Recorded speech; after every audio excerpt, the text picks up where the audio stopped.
राजधानी रांची के इस वक्त झरी और ट्रांसपोर्ट नगर में हूँ। दरअसल 23 तारीख को बैलेट पेपर से वोटिंग हुई थी और बक्सा जो है वो यहाँ पर लाकर रखाया गया था। उसके बाद जिस तरह से वीडियो एक वायरल हुआ था कि ये 3 डिस्प्ले जो लगा हुआ है, ये तीनों डिस्प्ले जो है ब्लैक हो गया था, अंधेरा हो गया था और प्रत्याशी लोगों का नींद उड़ गया। ये मेरा आरोप नहीं है, ये जो अंधेरा होने का जो है ये सवाल उठाता है कि आखिर ये इतने सीसीटीवी जो लगे हुए हैं वो कैसे ब्लैक हुए। आखिर ये सवाल जो है ये प्रत्याशी लोग जो है उठा रहे हैं।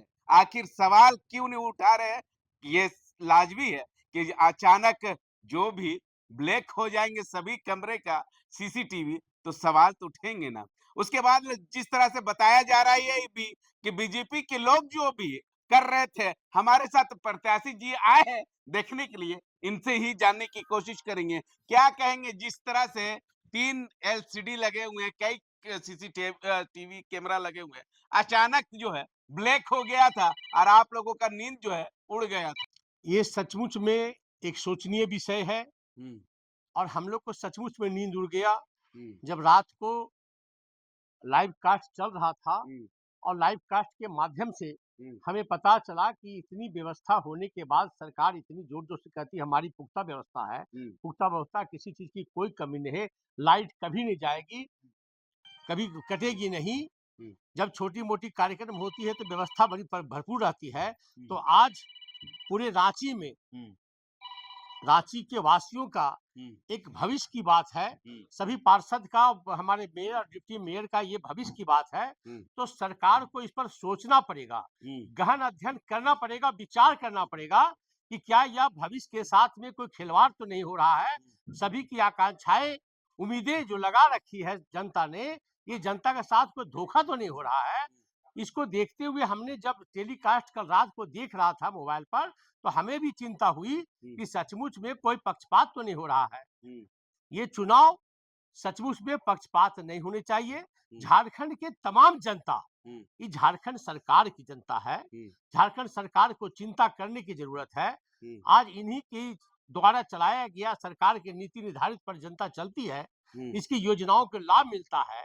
तो आज ये 8 वर्ष के बाद जब नगर निकाय की चुनाव हो रही है, बैलेट पेपर के माध्यम से चुनाव हुआ है, चाहे सरकार जैसे भी चुनाव कराया, हम सरकार के चुनाव पर कोई प्रश्न चिन्ह नहीं लगाना चाहते, ना चुनाव आयोग के पर कोई प्रश्न चिन्ह लगाना चाहते, लेकिन प्रश्न चिन्ह इसलिए लगाना चाहते हैं कि अब समय 27 तारीख के दिन मतगणना होगी। तो मैं अनुरोध के साथ, आरजू विनती के साथ सरकार से मैं विनम्र प्रार्थना करना चाहता हूं कि कोई भी पक्षपात, किसी भी तरह का पक्षपात, भेदपूर्ण वातावरण नहीं हो, गलत संदेश नहीं जाए, समाज को आपका गलत संदेश दे जाए। आपका गलत संदेश इस देश के लिए कलंकित साबित होगा अगर गलत काम किया तो आपने। तो सरकार को हम इस मंच के माध्यम से अनुरोध, आरजू विनती करना चाहते हैं कि एक ऐसा संदेश पेश करे कि वाकई में एक साफ सुथरा छवि संदेश, और हेमंत सरकार की सरकार निष्पक्ष चुनाव कराती है, बिना भेदभाव का, बिना पक्षपात का। ये संदेश समाज, देश और राष्ट्र के नाम जाना चाहिए और एक ऐसा प्रभाव डालना चाहिए झारखंड के वासियों का कि हमने जो चुनाव कराया, किसी प्रकार का भेदभाव, किसी प्रकार का पक्षपात नहीं किया, निष्पक्ष चुनाव कराया, निष्पक्ष मतगणना भी होनी चाहिए। लग रहा डर? नहीं, डर तो लग रहा है। क्या चीज का डर लग रहा है, जरा बता दीजिए दर्शकों को। डर इसलिए लग रहा है कि चुनाव के दरमियान में भी हमारे प्रशासन नहीं रहने के कारण कई जगह पर चुनाव गड़बड़ियां हुआ, बोकस वोटें पड़ी, लोग कई प्रकार की परेशानियां झेलना पड़ा। तो सरकार का थोड़ा सा मनसा पर तो डर लगता है कि कहीं ऐसा नहीं कि लिपापोती कर रही है सरकार और हम लोग को झांसा में रख रहे हैं, और सरकार ने मन बना लिया है कि हम निश्चित व्यक्ति को ही जिताएंगे, निश्चित व्यक्ति को ही विजय प्राप्त कराएंगे। अगर ऐसी मन में शंका हमें भी लगती है कभी कभी, लेकिन हमको उम्मीद भरोसा है कि ये शंका गलत है, ऐसा नहीं होगा, होना नहीं चाहिए। हाँ, डर लगता है, लोगों के द्वारा सुनते हैं तो कभी डर लगता है। मुझे पूर्ण भरोसा है कि ऐसा गलती काम नहीं होगा, क्योंकि जनता उम्मीदें लगाए बैठी है। अब तो है सभी प्रत्याशी को डर लग रहा है कि जिस तरह से 3 एलसीडियां जो है वो ब्लैक हो गए थे, उसके बाद जो है नींद आप लोगों का ये प्रत्याशी लोग है उसका तो कहीं न कहीं हो सकता है कि कभी-कभी न कभी जो है विरोध प्रदर्शन हो देखने को मिलेगा 27 तारीख को। ज़रूर, ज़रूर। अगर जिस प्रकार से ब्लैक हो गया था डिश और मतगणना के दरमियान अगर फिर ब्लैक हो जाता है, तो शक जाएगा ही और विरोध जम के विरोध आंदोलन भी होगा। सरकार को झेलना पड़ेगा इस विरोध के लिए। होगा, जबरदस्त होगी, इसमें कोई दो मत नहीं है ना? नहीं, एक सवाल है, उस टाइम तो छोड़ दीजिए। अभी जिस तरह से कल की बात बता रहे हैं कि जिस तरह से ब्लैक हो गया था, कहीं न कहीं तो शक हो रहा है आप लोगों के माध्यम से। नींद तो उड़ा हुआ है कि डब्बा-उब्बा तो गायब-उब नहीं हुआ है। देखिए, शक तो होना स्वाभाविक बात है, चुनाव लड़ता है तो कई एक बातों पर तनाव तो रहती है मन में, और तनाव होना स्वाभाविक बात है।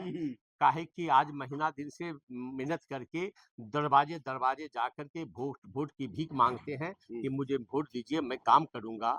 और सारा काम करने के बावजूद अगर ऐसा यहाँ हो। पर अगर ऐसा होता है, तो शक हो जाएगा, और शक होने पर अगर पक्षपात हो जाता है, तो वाक़ई में ये बड़ा दुखपूर्ण घटना है, ऐसा दुखद घटना है, ऐसा नहीं होना चाहिए। लेकिन हमको पूर्ण भरोसा है कि सरकार ऐसा नहीं करेगी, अगर करती है, तो जनता के साथ में ये धोखा और छलावा है, और छलावा अगर होता है, तो एक झारखंड में बड़ा उग्र रूप लेगा, आंदोलन का रूप में। शायद हमें इसकी ज्ञात सरकार को है नहीं की है, लेकिन ये बड़ा आंदोलन पैदा कर देगा। ठीक है, हम कुछ लोगों से जानने की कोशिश करेंगे और जिस तरह से मतलब 3 एलसीडियाँ लगाई हुई है, कई कैमरा सीसीटीवी भी लगाया हुआ है अंदर में। लेकिन अचानक जो है, जिस तरह से ब्लैक हो गया था, उस तरह से प्रत्याशी लोगों का कहीं न कहीं तो नींद उड़ा हुआ, प्रत्याशी के साथ-साथ जो है, मेयर का भी नींद उड़ा हुआ है। क्या कहेंगे? वाक़ई में नींद उड़ा हुआ है कि नहीं? एकदम एकदम उड़ा ही होना चाहिए, क्योंकि ये अथक प्रयास के बावजूद, कोर्ट से लड़ाई लड़ने के बावजूद इस बार नगर निकाय चुनाव हुआ और मेयर का चुनाव हुआ। तो मैं जानना चाहूँगा सरकार से भी कि अगर वो ब्लैंक अगर 3 एलसीडी हुआ है, आखिर इसका जवाब कौन देगा? आखिर इसका जवाब कौन देगा? इसके जवाब यहाँ के जो जिनके अंतर्गत में चुनाव हो रहा है, डीसी साहब देंगे जवाब कि क्यों हुआ।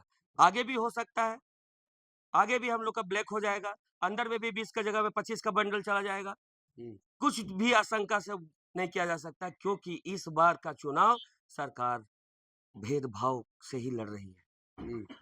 सरकार के मन में मनसा है कि अपना मेयर बने, सरकार के अंदर में मनसा है कि अपना डिप्टी मेयर बने, जिसके कारण से वो चाहेंगे कि हम हमारे अनुसूचित जाति जितनी जातियां हैं, ज़्यादा से ज़्यादा सीट लेके आए और जनरल लोग को सीट को कम कर दिया जाए, जिसके कारण से डिप्टी मेयर का चुनाव पार्षद के द्वारा लड़ा जाए। तो डिप्टी मेयर और मेयर, ये पूरे रांची में कब्जा करने की बात ये कि मेयर और डिप्टी मेयर बनने के लिए ये कुछ भी कर सकती है। इसलिए इससे सावधान रहना होगा हम लोगों को कि आइंदा खबरदार कि इस तरह का जनमानस के साथ में छलावा ना करें, क्योंकि एक वोट की कीमत जो आप समझते हैं, वो हम लोग भी समझते हैं। लोगों की आकांक्षाओं पर पानी ना फेरा जाए। देखिए 3 एलसीडियां लगी हैं, लेकिन इसमें निगरानी करने वाले व्यक्ति जो है यहाँ से लापता है। आखिर क्यों लापता है ये पता नहीं। अगर बीच में अगर ये 3 एलसीडियां फिर जो है हो जाए तो जवाब कौन देंगे? यहाँ के जिला प्रशासन या जिसके निगरानी में है वो जवाब देंगे। हालांकि वो जवाब देने के लिए जो है यहाँ पर मौजूद नहीं है। आखिर सब का सब जो है ये कहाँ गए हैं? कौन लोग जो है ये सब देखेगा और कौन लोग जो है ये सब बताएगा? कौन लोग जो है ये सब जो है सवाल पूछेगा? आखिर जिला प्रशासन कहाँ है? जिला प्रशासन अगर रहते तो ये सब सवाल जो है वो नहीं उठती। जिस तरह से विपक्ष के लोग जो है चिल्ला चिल्ला के पूछ रहे हैं कि ये 3 एलसीडियां जो है वो कैसे ऑफ हो गया था, किसके कारण जो है ऑफ हुआ था, क्या कारण से जो ऑफ हुआ था? कहीं ना कहीं ये भी सवाल उठा रहे हैं कि कहीं ना कहीं बैलेट पेपर का जो बक्सा है वो कहीं ना कहीं गड़बड़िया हुआ है। अब ये तमाम चीजों को लेकर जो है जिला प्रशासन जो है निगरानी कर रही है, जांच कर रही है। अब जांच के दौरान जो है क्या कुछ सामने आता है या नहीं, ये आने वाला समय ही बताएगा। मिरर मीडिया, मुर्शिद, रांची।